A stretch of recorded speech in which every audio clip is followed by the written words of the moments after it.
Rádio França Internacional. Passam agora 10 minutos das 3. Bem-vindos a esta segunda parte do nosso espaço informativo da RFI em português. Vamos ouvir para já a reportagem do nosso correspondente no Brasil, Pierre Leduc. O Brasil que tem a segunda volta das eleições presidenciais marcada para domingo. Reportagem.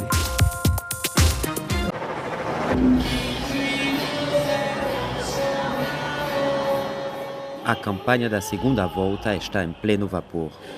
O presidente, em campanha para sua reeleição, participou recentemente num comício em Duque de Caxias, na Baixada Fluminense, subúrbio do Rio de Janeiro.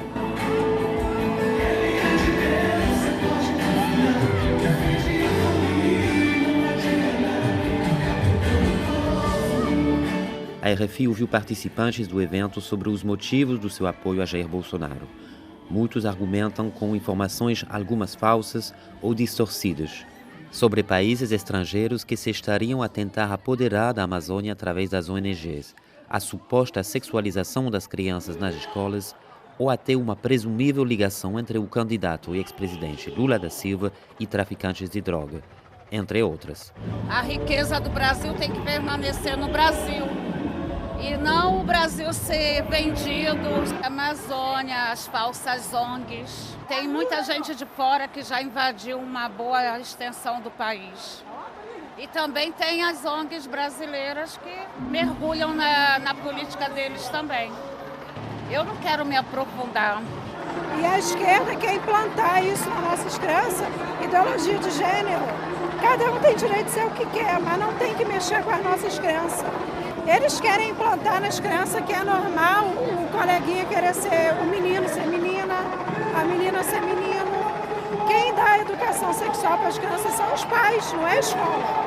A escola não é paga para isso. Relacionado à condenação do Lula, ele continua condenado. Não dá para responder pelos crimes. Só tiraram de Curitiba, não sei porquê, que é falcatrua lá do Superior Tribunal Federal, onde ele colocou não sei quantos ministros que estão acoitando ele. O Supremo Tribunal Federal é fechado com a esquerda, a Globo é fechado com a esquerda. É simples, só te fazer uma pergunta. Quem é que estava fazendo a segurança do Lula lá dentro do complexo alemão?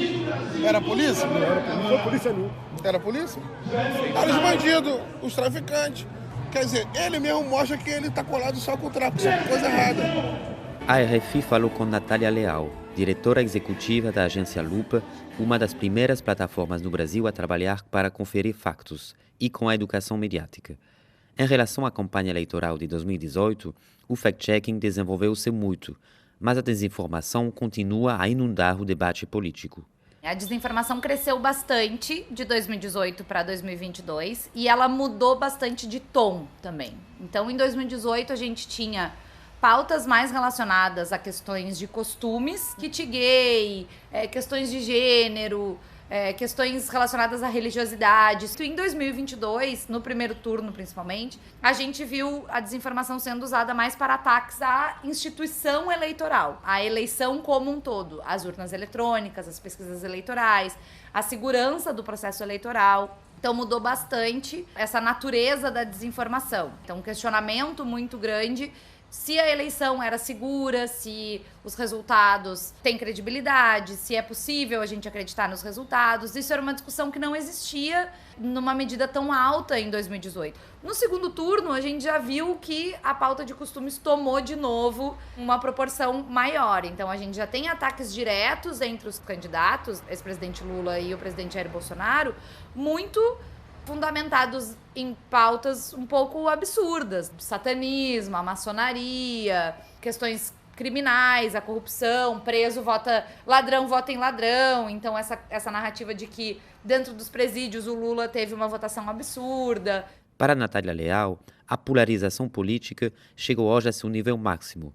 Muitos dos entrevistados afirmaram não acreditar nos meios de comunicação social tradicionais, preferindo informar-se através de outros canais, principalmente via as redes sociais. Então, a gente tem realmente mídias mais nichadas, que é o caso da Jovem Pan, que é o caso de sites que são conhecidos por propagar desinformação, Terra Brasil Notícias, Jornal da Cidade Online, que atendem a um público um pouco mais conservador, um pouco mais alinhado a essa direita, apoiadores, inclusive, do presidente Bolsonaro.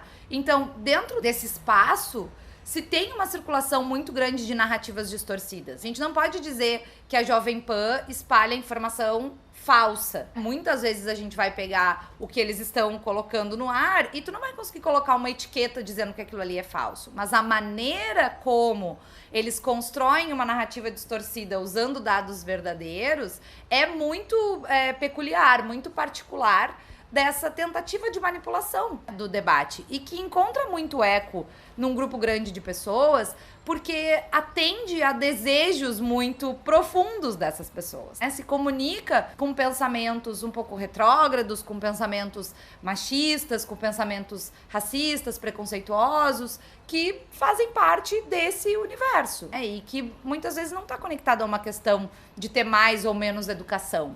Está conectado a uma questão muito emocional, muito particular, de valores, de cultura, de criação. O Brasil é um país muito contraditório, assim, a gente tem um país muito desigual. Natália Leal considera que o fact-checking fez o jornalismo tradicional evoluir, mas também reconhece os limites da verificação de fatos. Quando terminou o primeiro turno e a gente viu a quantidade de desinformadores, pessoas que a gente checou, pessoas que a gente expôs, eleitos com uma votação expressiva, deu, assim, uma decepção. É difícil medir o impacto do fact-checking, porque a gente sabe que existe uma resistência muito grande.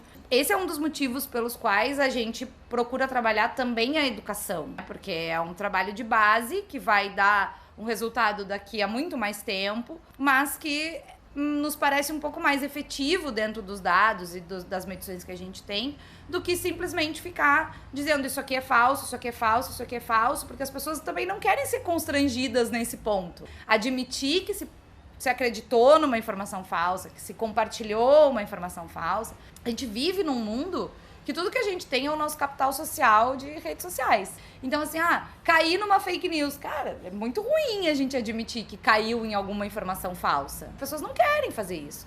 A campanha da segunda volta tornou-se numa luta sem tréguas no campo da desinformação entre os dois candidatos. Apesar do trabalho das plataformas para conferir dados, Natália acredita que este tipo de notícias falsas ainda pode influir na escolha dos eleitores. A gente vai trabalhar a campanha inteira e pode ser que aconteça um movimento muito específico no sábado, antes do segundo turno, e a gente tenha um resultado completamente inesperado, até porque no primeiro turno a gente teve dados do Datafolha que indicam que 10% das pessoas decidiram seu voto ali na última hora.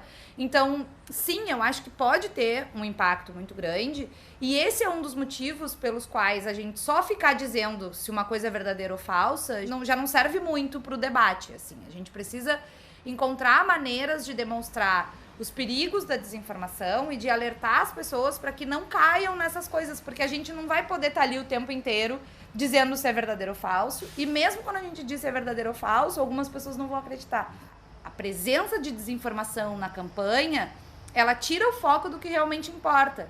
Isso também não é novo. A gente sabe porque o marketing político ele funciona assim, mas nesse ano isso está muito claro, e isso com certeza vai nos levar para um país ainda mais dividido e muito mais ignorante do que é realmente um processo político. Porque a política não é um jogo de futebol, que alguém ganha, alguém perde, e alguém fica muito feliz e alguém fica muito triste, e daí na semana que vem a gente tem outro jogo de futebol. A política é uma coisa que o lado que ganhar governa para todo mundo. Vai estar todo mundo embaixo desse mesmo governo.